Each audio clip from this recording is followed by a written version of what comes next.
public a manual from the United States Guantanamo Bay Detention Center.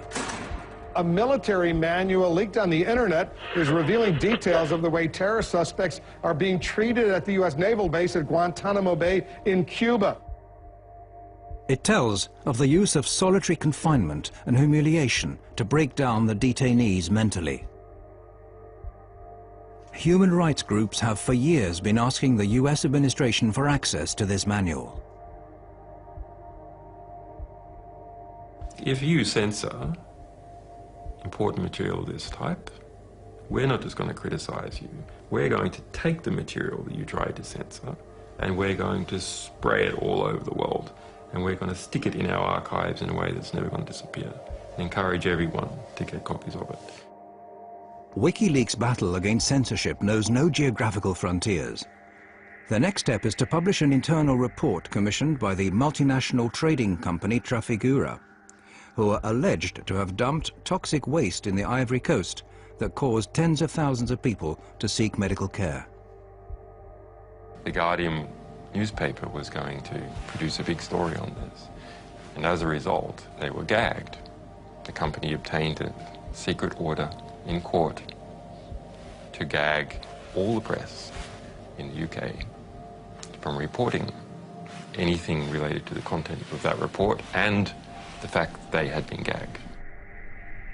In the US, hackers discover that the Republican presidential candidate Sarah Palin is apparently bypassing US transparency laws by using a private email account to conduct government business.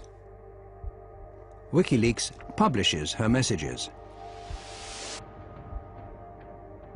After just 2 years, the site's made public over 1 million secret documents, but Wikileaks as an organization continues to be largely shrouded in secrecy. Only Julian Assange and Daniel Domscheit-Berry appear in public, the latter under the pseudonym Schmidt. Okay, hello everybody. My name is Daniel Schmidt, this is Julian Assange. We're here to make a short presentation about the Wikileaks project. According to The National, which is something that we are kind of proud, it's one of the last quotes we had. So The National has said that we have produced more scoops in our short existence than the Washington Post in the last 30 years.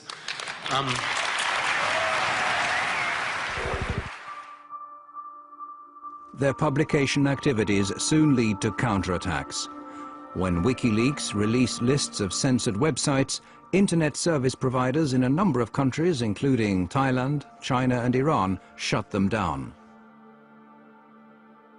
The more sensitive the material they publish, the more often Wikileaks become the object of lawsuits and threats. Wikileaks now attracts the attention of the US intelligence, who, in a classified report, claim that the site is a threat to national security and suggest ways of shutting it down. Priority is put on finding the individuals leaking the information. The US intelligence, however, only managed to keep the report secret a short while before it's leaked to Wikileaks.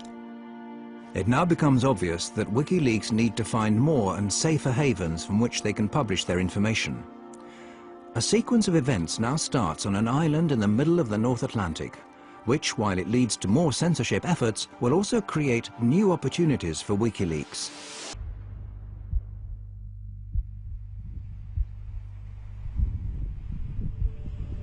October came, October 2008, and the Icelandic banking system imploded.